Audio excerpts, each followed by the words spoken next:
Welcome to the WanderLearn show. I'm your host, Tapon. In this episode, I have Jordan Chmiel. This is the second episode I had with him, and he's hilarious. This is a real-life Dumb and Dumber story. You guys remember that movie at the very end of the movie?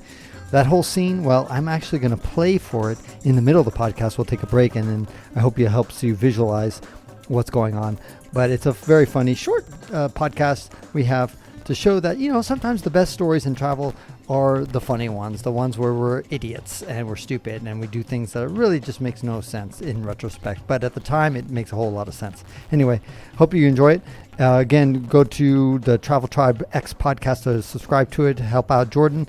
And I hope you help me out by getting some rewards at patreon.com/ftapon.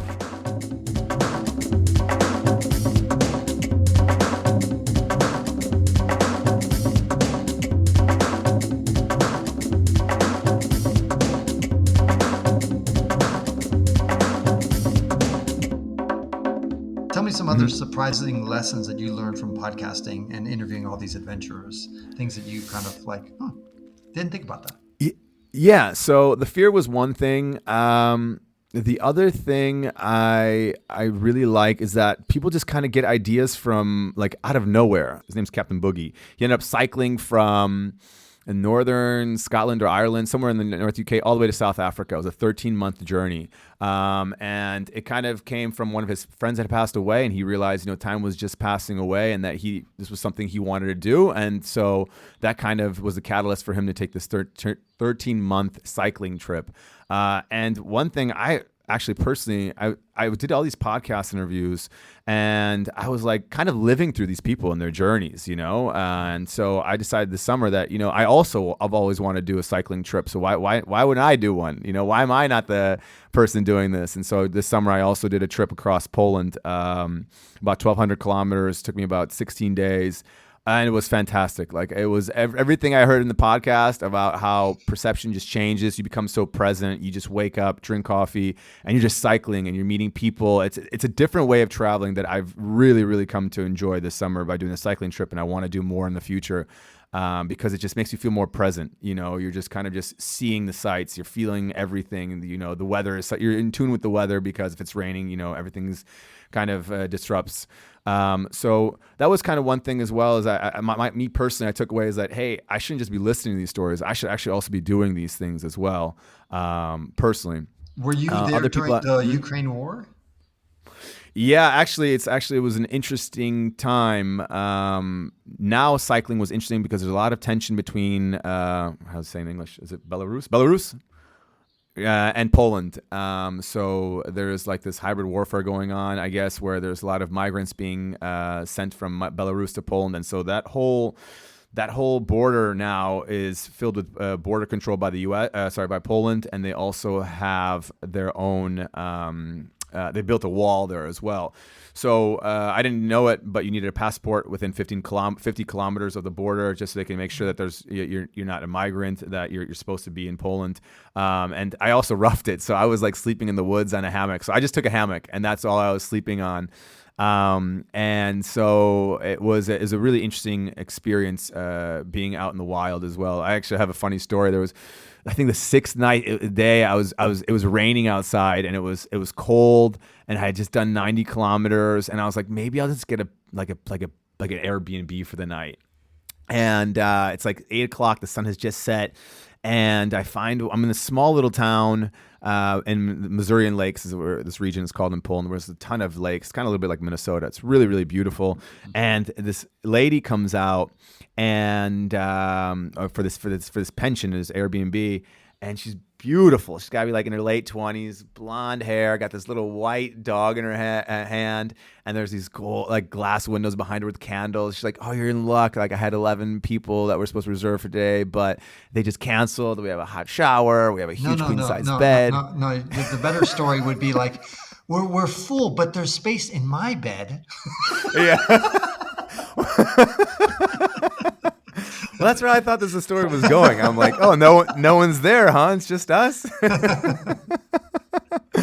And so she's like, she's like, yeah, like, so we have a spot for you. And I was like, oh, but the whole point of this trip was I really wanted to kind of just really live like a minimalist lifestyle, just in a hammock, find 2 trees and just do that. She's like, so you're going to go rough it or are you going to stay here? And I looked her in the eyes. This is and like I Dumb said, and Dumber. I know. And I said, I'm going to go rough it. And I went down by the river. Okay, so you know the scene at the end of Dumb and Dumber. Do you remember that? No, I don't. What was the scene? Okay, there's these guys are just walking in the middle of nowhere, the 2 idiots, the 2 Dumb and Dumbers, right? And then this bus pulls up and these girls in bikinis come up and they're it's full of them. And they're like, hey, do you want to ride? And they're like, oh, don't worry about us. We'll be fine. Can't believe this, Lloyd. First Mary dumps us, then the cops take our nest egg, then our hog breaks down. Yeah! When are we ever gonna catch a break?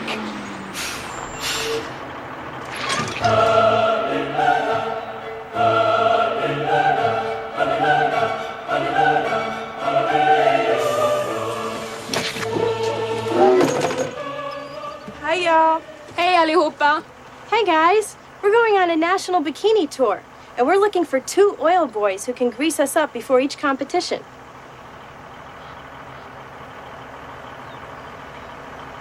You are in luck.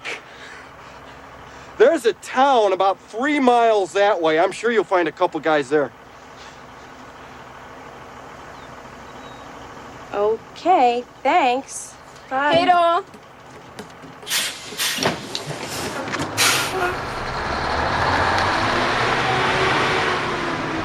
Do you realize what you've done?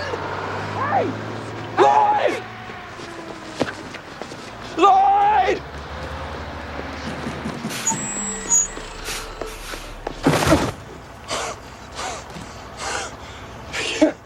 You'll have to excuse my friend. He's a little slow. The town is back that way.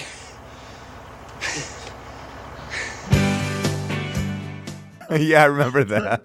They're looking for like the swimsuit convention or something like that. Something like that. Yeah. So that's basically you.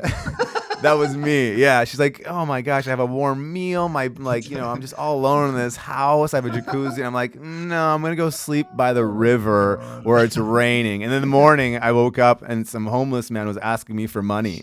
And I look at him and I'm like, dude, we're in the same boat, bro. Like, I'm sleeping outside here as well. I just turned down this beautiful Airbnb. Yeah. And that ends this episode of the WanderLearn podcast, where we explore travel, technology, and transformation. If you'd like to see the show notes with links to what we've talked about, go to wanderlearn.com and click on this episode. If you'd like to connect with me, just remember Tapon. That's my first initial and my last name. Tapon is always my social media username. My website is ftapon.com. Do you want to leave me an anonymous voicemail where you can make a comment or ask a question? Then go to speakpipe.com/ftapon. Furthermore, if you'd like to get rewarded for supporting my projects, then go to patreon.com/ftapon. That's where you can pick up some remarkable rewards for as little as $2 a month. Now, 5 quick favors. Number 1, subscribe to the WanderLearn podcast. 2, download it. 3, share it. 4, review it. And 5, sign up for my newsletter at wanderlearn.com. Our theme music was composed by Eric Stratman. This is Francis Tapon, encouraging you to wander and learn.